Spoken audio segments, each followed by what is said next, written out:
توحید کا تصور بلا شبہ دین اسلام کی جان ہے، جس کے بغیر اس کی حیثیت ایک ڈھانچے سے زیادہ نہیں رہتی۔ توحید کو عام طور پر اس کی ضد یعنی شرک کے ذریعے سمجھا جاتا ہے۔ شرک سے مراد اللہ کے ساتھ کسی جاندار یا بے جان مخلوق کو کاملاً یا کسی نہ کسی حیثیت میں اس کا ہمسر یا اس کے برابر ٹھہرانا ہے۔ اس کی دو بڑی اقسام ہیں، شرک فی العقیدہ اور شرک فی العمل۔ اس پریزنٹیشن میں ہم پہلی قسم کو تفصیل سے سمجھیں گے۔ شرک فی العقیدہ یہ ہے کہ کسی شخص کے عقیدے اور اس کے نظریے میں شرک داخل ہو جائے۔ اس قسم کے شرک کو شرک اکبر بھی کہتے ہیں، جس کی کوئی معافی نہیں ہے۔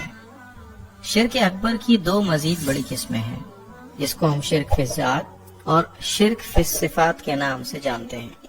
شرک فی الذات سے مراد یہ ہے کہ اللہ تعالیٰ کے پورے تصور کو اس کی تمام صفات سمیت اٹھا کر کسی غیر اللہ کو دے دیا جائے۔ مثلا عیسائیوں نے عیسیٰ علیہ السلام کو اللہ کا نسلی بیٹا قرار دے کر اللہ کا پورا تصور عیسیٰ علیہ السلام کو دے دیا۔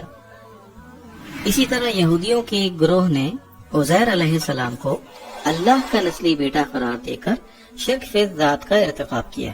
پھر ہندوؤں نے کرشنا اور رام چندر جیسے انسانوں کے بارے میں یہ عقیدہ گھڑا کہ خدا مکمل طور پر ان میں حلول کر گیا ہے، اور ہماؤس جیسے فلسفیانہ نظریے کے قائل افراد پوری کائنات کو خدا قرار دیتے ہیں۔ یہ بدترین اور واضح ترین شرک ہے، جس پر اللہ کا غضب سورہ مریم میں عیسائیوں پر ان سخت الفاظ کے ساتھ بھڑکتا ہے کہ تقاد السماوات یتفطرن منہ وتنشق الارض وتخر الجبال ہدا، کہ قریب ہے کہ اس افتراء سے آسمان پھٹ پڑے اور زمین شق ہو جائے اور پہاڑ ریزہ ریزہ ہو جائیں۔ شرک کی دوسری بڑی قسم شرک فی الصفات ہے۔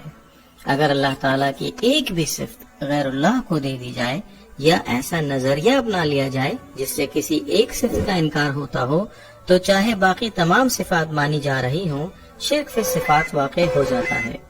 شرک کی اس قسم کو سمجھنا قدر مشکل ہے، کیونکہ اللہ تعالیٰ کی کئی صفات کا عکس مخلوقات میں بھی پایا جاتا ہے۔ مثلا اللہ البصیر ہے، دیکھتا ہے، اور کچھ نہ کچھ دیکھنے کی صلاحیت مخلوق میں بھی پائی جاتی ہے۔ اللہ السمیع ہے، اور کچھ نہ کچھ سننے کی صلاحیت مخلوق میں بھی موجود ہے۔ اسی طرح اللہ القادر ہے، اور کچھ نہ کچھ قدرت اس نے اپنی مخلوق کو بھی عطا کی ہے۔ اسی طرح اللہ الرازق ہے، اور اس کی مخلوق میں سے بھی کچھ دوسروں کے لیے رزق کا سبب بنتے ہیں۔ ہوتا یہ ہے کہ انسان کی دیکھنے والی آنکھ کسی قدرت رکھنے والے یا کسی رزق کا سبب بننے والے کے پیچھے اس اندیکھی ہستی کو نظر انداز کر جاتی ہے، جس نے اس کو کچھ نہ کچھ قدرت یا رزاقی جیسی صفات عطا کی ہیں۔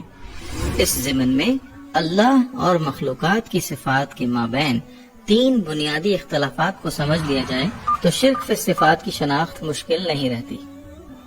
اللہ کی صفات اس کی ذاتی ہیں، لامحدود ہیں، ہمیشہ سے ہیں اور ہمیشہ رہیں گی، جبکہ مخلوقات کی صفات عطائی ہیں، محدود ہیں اور نہ ہمیشہ سے ہیں نہ ہمیشہ رہیں گی۔ مثلا آج امت میں شفاعت کا غلط عقیدہ بہت زیادہ پھیل چکا ہے۔ عام تصور یہ ہے کہ قیامت والے دن بزرگ، پیر یا شیخ اور خصوصاً رسول اکرم صلی اللہ علیہ وسلم کیونکہ اللہ کے محبوب ہیں، اس لیے وہ امت کے گنہگاروں کو اللہ کے عذاب سے بخشوا لیں گے۔ یہ واضح شرک ہے، کیونکہ آخرت کے دن کا تنہا مالک یوم الدین صرف اللہ ہے، اور وہ اپنی مخلوق میں سے کسی کو بھی اس مقام میں شریک نہیں کرتا، اور اس دن کسی کو کسی کے حق میں کوئی اختیار نہ ہوگا۔ اس تصور کو سورہ طٰہٰ کی آیت نمبر 109، سورہ نبا کی 38 اور سورہ انفطار کی آیت نمبر 19 میں تفصیلاً بیان کیا گیا ہے، جبکہ سورہ زمر کی آیت نمبر 44 میں تو اللہ تعالیٰ نے اس مسئلے کو بالکل واضح کر دیا اور فرما دیا کہ ساری کی ساری